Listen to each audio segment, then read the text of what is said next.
relation. Quelle que soit la durée de celle-ci, le thème de l'amour et de l'engouement s'avère complexe en raison de la haute subjectivité de ces sentiments. Souvent, les gens répondent de manière vague lorsqu'ils sont interrogés sur leurs sentiments envers leur partenaire, en exprimant qu'ils le savent simplement, ou qu'il est difficile à décrire. Certains couples entretiennent une relation difficile pendant une courte période. Ils se marient et restent unis de manière permanente. Certains couples restent ensemble pendant une longue période, mais ils se séparent peu de temps après le mariage. D'autre part, certaines personnes connaissent un processus d'engouement plus rapide que d'autres, dont l'évolution des sentiments envers quelqu'un peut être plus progressive. La complexité des relations affectives est reconnue par les psychologues. Malgré l'existence de signaux scientifiquement prouvés indiquant l'état d'engouement, aucune règle n'est établie ni clairement définie ce qui est correct ou incorrect dans ce contexte. L'histoire de chaque couple et les circonstances qui ont conduit à leur union, afin d'arriver à une conclusion. La réflexion susmentionnée est pertinente pour les couples, bien qu'elle ne soit pas toujours réalisée. Le phénomène peut être comparé au proverbe connu sous le nom de « l'amour est aveugle ». En général, les personnes qui sont amoureuses ne sont généralement pas conscientes des aspects défavorables de leur relation. Au fil du temps, les gens peuvent arriver à se rendre compte de certaines questions une fois que l'intensité de la passion diminue, même si parfois, elle pourrait encore passer inaperçue. Les différences entre l'amour et l'engouement sont significatives dans les relations interpersonnelles. Alors que l'engouement se caractérise par une attirance physique et émotionnelle intense pour une autre personne, l'amour implique un sentiment plus profond et plus durable basé sur le respect, la confiance et la compréhension mutuelle. Selon les mots de la psychologue Maria Teresa Gutiérrez, l'amour et l'engouement présentent des similitudes dans leurs caractéristiques, mais en les analysant attentivement, il est révélé qu'il s'agit de sentiments distincts. Il est essentiel de comprendre ces aspects pour obtenir une perspective précise de leur relation et de pouvoir prendre des décisions appropriées concernant leur continuité. Il est possible de déterminer si l'émotion intense affecte votre jugement ou si vous agissez en accord avec vos sentiments et votre bien-être émotionnel. Il est courant de trouver des individus qui soutiennent la croyance que l'amour ne doit pas faire l'objet d'une analyse, mais être expérimenté de manière pure. L'attitude mentionnée peut s'avérer défavorable, puisque les relations interpersonnelles peuvent entraîner des souffrances et des effets néfastes sur la vie des individus. Il n'est donc pas inapproprié de remettre en question l'origine de vos émotions ou la façon dont elles affectent votre vie. Ensuite, les caractéristiques fondamentales de l'amour et du stade de l'engouement sont présentées. Les caractéristiques de la passion sont un sujet pertinent dans l'étude des émotions intenses. La passion intense dans une relation peut cacher des aspects de la personnalité du couple et perturber la pensée rationnelle. Ce phénomène se produit lorsque les personnes amoureuses projettent leurs idéaux sur la personne avec laquelle elles ont une relation. Pour eux, leur conjoint représente le partenaire idéal, malgré une connaissance limitée de sa personne ou de son passé. Dans le processus de tomber amoureux, les caractéristiques physiques ont tendance à jouer un rôle prépondérant. Les gens sont attirés par différents aspects physiques des autres, comme les yeux, les lèvres, la peau et le sourire. Ce sont de petits détails qui génèrent de l'émotion en les observant. L'attraction émotionnelle intense pousse les Pereiras à souhaiter la compagnie constante de l'autre. Lorsqu'ils ont du temps libre, ils passent de longues heures à discuter et à planifier des activités ensemble, à la recherche d'excuses pour se rencontrer. Au cours de ces activités quotidiennes, il est courant que les deux individus pensent et discutent de l'autre. Au fil du temps, le besoin impérieux a tendance à se réduire et le partenaire peut être satisfait par la séparation ou l'interaction avec d'autres personnes. L'idéalisation est une autre caractéristique qui connaît des changements au fil du temps. Lorsque les couples commencent à percevoir leur conjoint de manière plus réaliste, il est possible qu'une divergence se produise entre les attentes précédentes et la réalité, ce qui peut déclencher des sentiments de déception. Néanmoins, cela n'implique pas que le sentiment d'engouement soit négatif ou sans utilité. La communication est un élément fondamental dans le processus de renforcement d'une relation interpersonnelle, bien que son efficacité ne garantit pas nécessairement la consolidation de celle-ci. En bref, il est possible que le couple ne reste pas uni une fois que l'étape de passion intense est terminée. Selon recherche, la période d'amour peut avoir une durée variable, allant de quelques semaines à 1 ou 2 ans. La durée d'une relation peut varier en fonction de la personnalité des individus impliqués et de la dynamique établie entre eux. L'amour entre le couple peut ou non se développer après cette période. Les caractéristiques de l'amour sont un sujet d'intérêt dans divers domaines d'études. L'amour peut être défini comme un time profond d'affection et de connexion émotionnelle envers quelqu'un d'autre. On considère que l'amour implique l'engagement, l'intimité et la passion.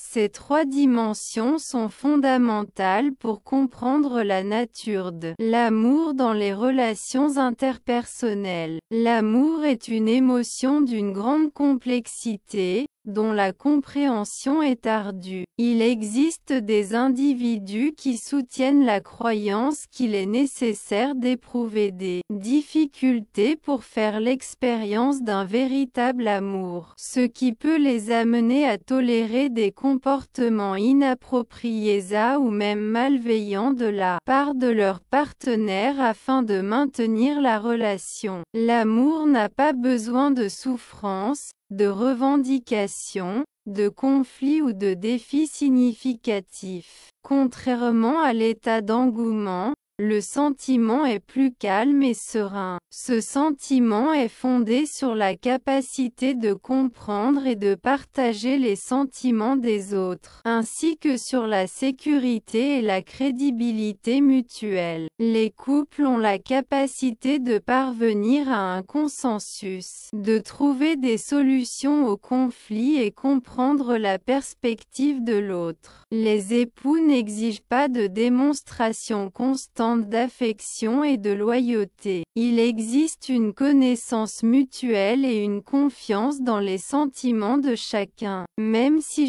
une diminution de l'intensité de la relation est perçue, en réalité la confiance entre les époux s'est renforcée. Avec l'arrivée de l'amour, les illusions générées au début d'une relation ont tendance à s'estomper. Aujourd'hui, on observe un changement dans la perception des gens par rapport à l'importance qu'ils accordent à la personnalité, aux valeurs et à l'authenticité de leur partenaire par rapport à leur apparence physique. Dans une relation amoureuse, La présence d'affection peut transformer des activités quotidiennes en expériences enrichissantes partagées avec le partenaire. Êtes-vous prêt à sacrifier votre propre plaisir et votre temps libre afin de plaire à votre partenaire ou de l'accompagner à un événement significatif pour elle? Grâce au dialogue,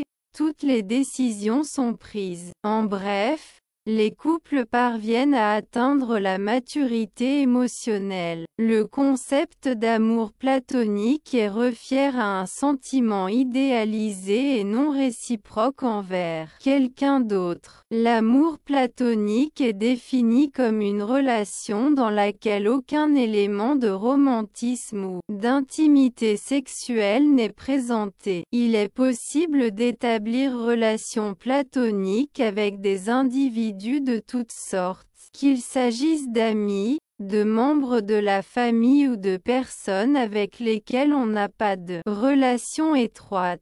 Les relations platoniques encouragent la construction de la confiance dans un environnement confortable et protégé. Vous pouvez approfondir la relation à partir d'intérêts ou d'expériences partagées, comme par exemple, de cette façon, la relation pourrait évoluer vers un engagement formel comme la relation. Parfois, je suis défini l'amour platonique comme un type d'amour considéré comme inaccessible. Lorsqu'un individu éprouve des émotions romantiques envers une autre personne et que celles-ci ne sont pas réciproques, ou qu'il a peur d'exprimer ses sentiments, la dynamique de la relation se transforme en une amitié platonique. Cette situation peut se produire avec les attractions passagères, en particulier envers les individus perçus comme inaccessibles. La jalousie est communément considérée comme un indicateur du niveau d'affection qu'une personne éprouve envers son partenaire.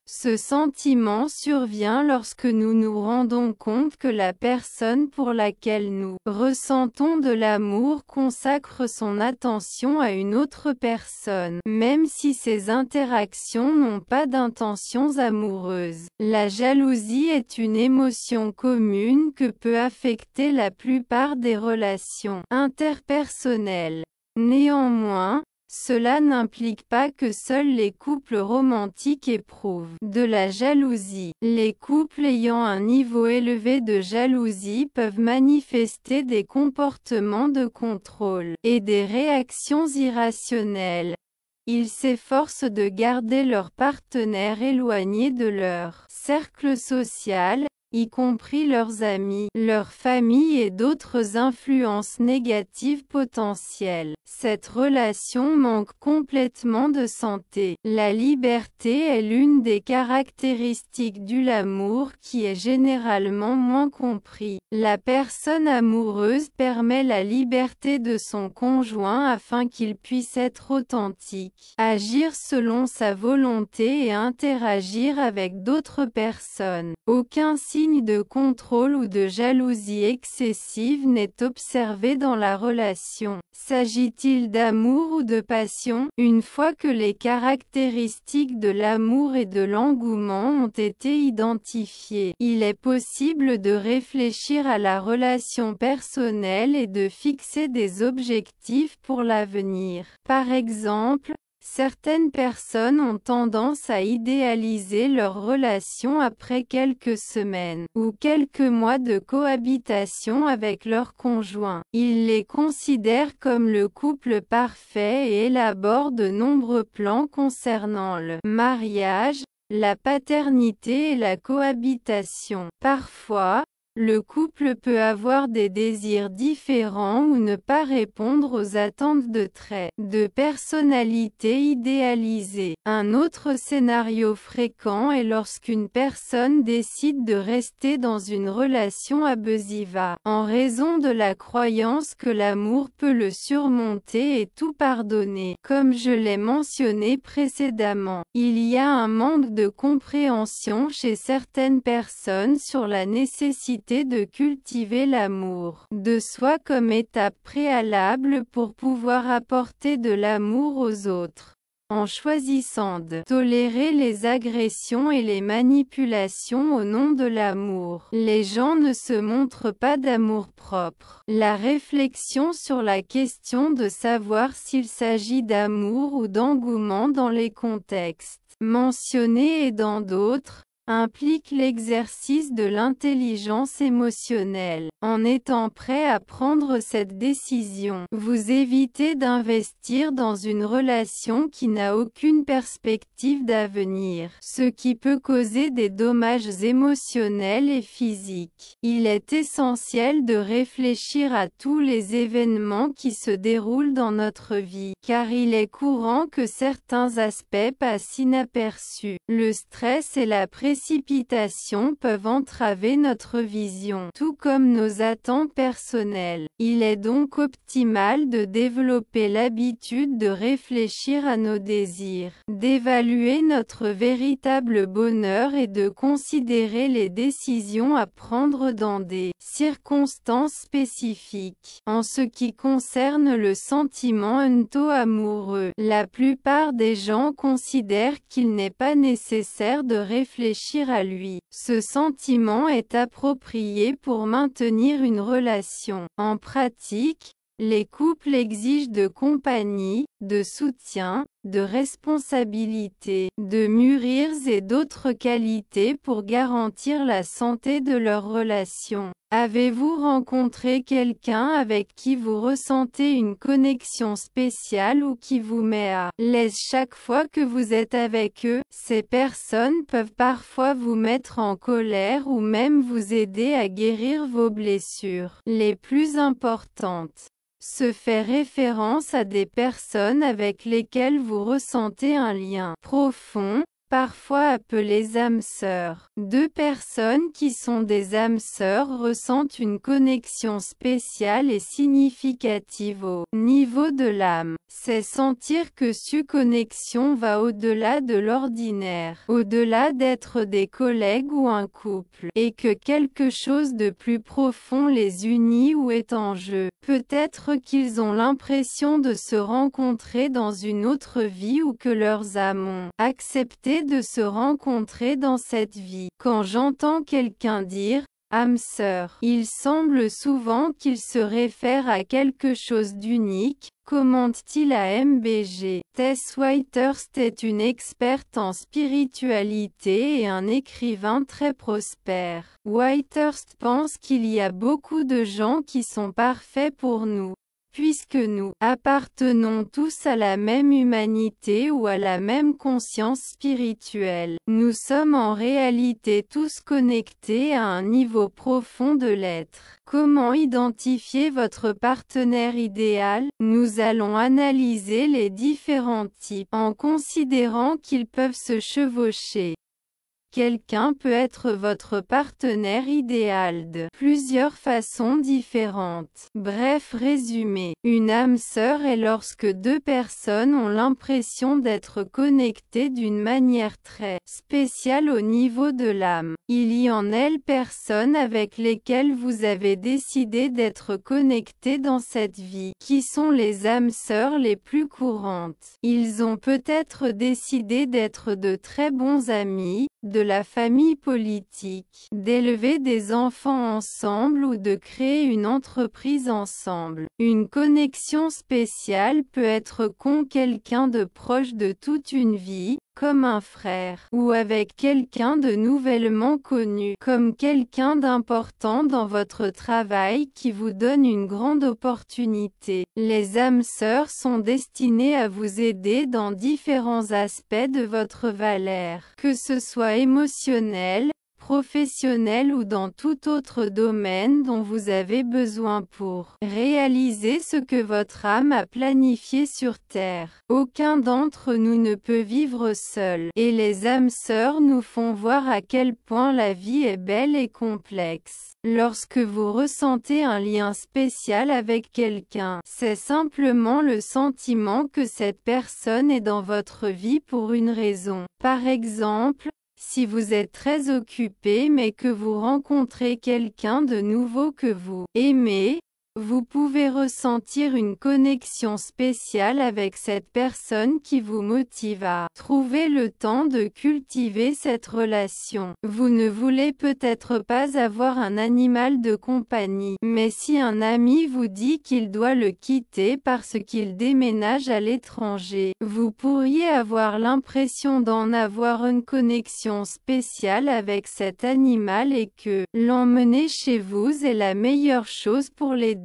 Vous pouvez imaginer les liens de l'âme comme les liens qui relient les gens, comme dans la chanson de Bruce Springsteen. Beaucoup de croyances et de pensées enthousiastes de l'Est parlent de l'idée d'avoir vécu dans le passé. Je peux toujours savoir si un client a trouvé quelqu'un qu'il a rencontré dans une autre vie, par la façon dont il décrit la connexion. Si vous ressentez une connexion spéciale avec quelqu'un, vous pouvez dire « Je ne me suis jamais senti comme ça ». Lorsque deux personnes ont eu une vie ensemble dans le passé, si elles se retrouvent dans cette vie, elles peuvent ressentir un lien fort et une attirance sexuelle intense. Ce que les gens ressentent, c'est l'énergie qu'ils ont partagée dans des vies passées et une reconnaissance profonde entre leurs âmes. Bien que vous puissiez ressentir un lien spécial avec n'importe quelle âme sœur, celles qui sont de vies antérieures,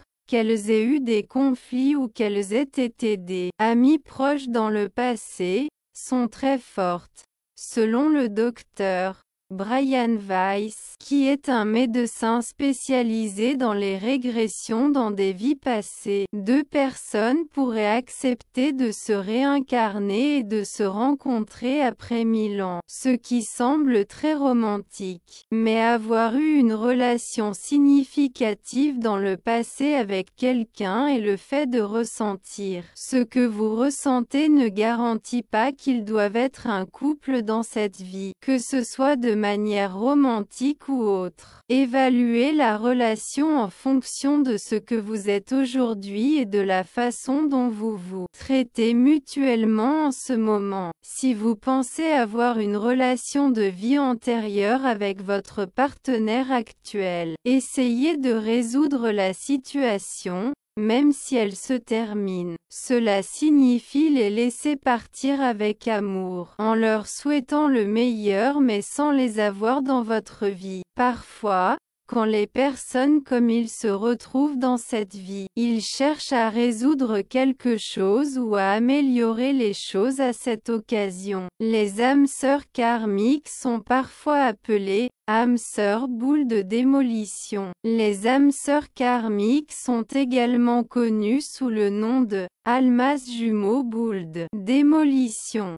Mais au lieu de voir le karma comme quelque chose de positif ou de négatif, ou comme un système de récompense et de punition, pensez-le simplement comme une énergie neutre de cause et de conséquence. La surface de la Terre est principalement une dimension d'action et de conséquence. Nous générons du karma avec d'autres personnes en permanence, par le biais d'interactions à la fois simples et importantes. Chaque fois que vous interagissez avec quelqu'un, vous générez de l'énergie qui peut influencer votre karma. Céleste n'est pas quelque chose dont nous devrions avoir peur, mais quelque chose dont nous devons être au courant. Les relations karmiques peuvent apparaître dans nos vies comme des agents de changement qui nous donnent des occasions d'améliorer notre comportement et de grandir. Ces relations peuvent être positives, négatives ou neutres. N'oubliez pas que l'esprit souhaite vivre de nouvelles choses, grandir et changer. Après avoir fait de nombreuses lectures intuitives à des personnes de différents endroits, il y a certaines choses que je sais avec certitude. Comme dirait Oprah. Une chose est que lorsque nous commençons une relation amoureuse sérieuse ou que nous tombons amoureux, il est probable que nous nous joignions émotionnellement à cette personne. Ce qui est certain, c'est que nous avons la possibilité de nous améliorer, d'apprendre et de nous développer à travers les relations. Dans les relations les plus heureuses, ou les plus saines, les couples romantiques peuvent toucher vos blessures les plus profondes ou vous défier de manière inconfortable. Lorsque deux personnes commencent une relation amoureuse, elles commencent également une nouvelle étape ensemble. J'ai eu de nombreux clients qui ont trouvé la personne parfaite et qui ont exprimé « J'ai l'hymen d'avoir attendu longtemps pour rencontrer cette personne. Ça vaut toujours la peine d'attendre. Trouvez des moyens de profiter de la vie. Efforcez-vous de croire que vous pouvez avoir une relation amoureuse réussie et demandez un soutien pour surmonter les expériences négatives dans l'amour que vous avez eu dans le passé. Ce terme commun fait référence à un lien spirituel fort. Et il y a ceux qui pensent que vous les appelez les jumeaux sont en fait une âme qui s'est séparée en deux corps. Selon cette idée, les flammes jumelles peuvent s'aimer, se défier, s'enseigner et se guérir les unes les autres d'une manière spéciale et forte. Cependant, Whitehurst dit qu'il n'est pas nécessaire dépendre de quelqu'un d'autre pour se sentir complet. N'oubliez pas qu'essayer de classer les personnes dans une catégorie spécifique dans votre vie, même dans la partie spirituelle, peut avoir des conséquences négatives. Bien qu'il y ait ceux qui trouvent que trouver votre âme sœur est l'expérience la plus romantique, il est important de se rappeler que toutes les relations que vous avez, qu'elles soient romantiques ou non, peuvent vous aider à grandir et à évoluer spirituellement. 7. Âme sœur compagne, également appelées amis de l'âme sœur. Toutes les personnes destinées à être ensemble ne sont pas des couples romantiques. Vos âmes sœurs compagnes, également appelées amis de l'âme sœur, peuvent être très importantes pour vous. Si vous considérez la vie sur Terre comme un voyage temporaire pour l'esprit, vous voudrez avoir des compagnons de voyage intéressants et solidaires, tout comme les personnages d'histoires épiques ou de légendes qui trouvent des compagnons sur leur chemin. Imaginez ces personnes comme des amis de l'âme, qui semblent destinés à se croiser dans votre vie afin qu'ils puissent tous deux se donner de l'amour et du soutien lorsqu'ils en ont besoin pour aller de l'avant dans cette aventure sur Terre.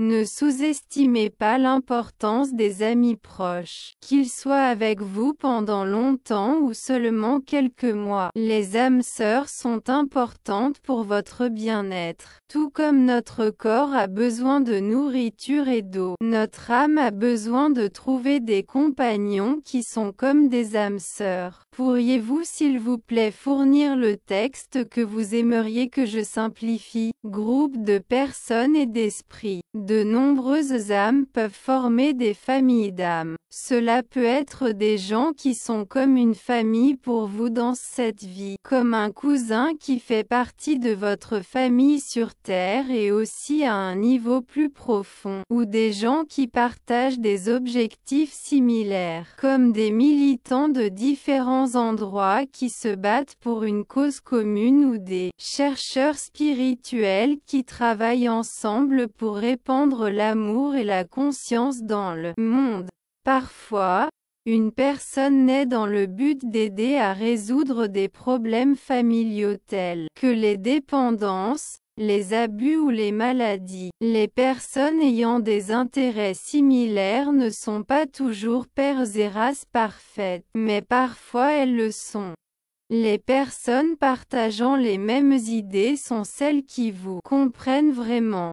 Une âme sœur peut être quelqu'un qui partage vos croyances spirituelles, ou qui est d'accord avec vous sur des questions culturelles au point de pouvoir compléter les phrases de l'autre. Une âme sœur peut être quelqu'un qui a vécu des expériences similaires aux vôtres. Par exemple, ils sont tous deux enseignants de l'école primaire, ont des enfants nouveau-nés, sont mariés et travaillent comme artistes. C'est très calme d'être avec quelqu'un qui vous comprend, ou avec vous-même. L'expert en spiritualité Robert Ooto explique que les contrats d'âme sont des accords que vous avez conclus au niveau de l'âme pour accomplir certaines tâches dans votre vie. Vous êtes peut-être destiné à être le guide d'un enfant ou à écrire un livre.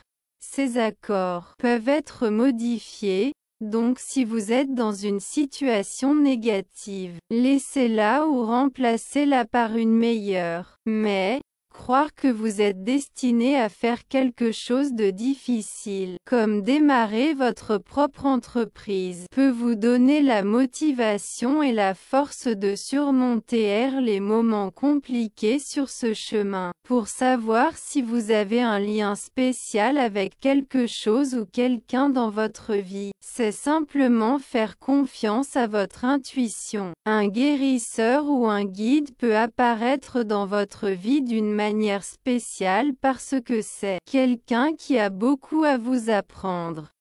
Il peut s'agir du professeur de l'université qui vous motive à choisir une spécialité ou une carrière, ou du conseiller qui vous aide à gérer votre anxiété. Parfois, une personne spéciale peut venir dans votre vie pour vous motiver à essayer de nouvelles choses. Allez vous montrer l'importance de prendre des décisions par vous-même. Les âmes sœurs maîtresses sont des relations très spéciales et sacrées. Chaque personne a été à la fois étudiant et enseignant dans ces relations, même si nous ne nous en rendons pas toujours compte sur le moment. Avez-vous déjà entendu l'expression « bateau qui passe la nuit ». C'est une expression utilisée pour décrire quelqu'un qui entre dans votre vie à un moment ou une situation qui ne permet pas une relation à long terme. Cela peut arriver avec amigos, partenaires ou collègues, lorsqu'ils passent du temps ensemble à partager des expériences et des moments spéciaux, même si quelqu'un n'est pas avec vous pendant longtemps, comme un travailleur temporaire dans votre entreprise ou un amant éphémère. Il peut toujours être considéré comme une âme sœur. Dans le cas d'un ami,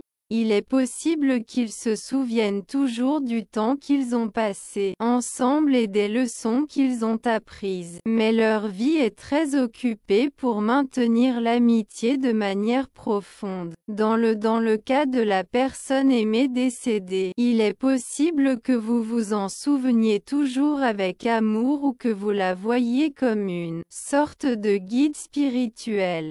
Les rencontres d'âmes nous montrent que nous ne devons pas évaluer la durée d'une relation pour savoir s'il s'agit d'une connexion spéciale et profonde.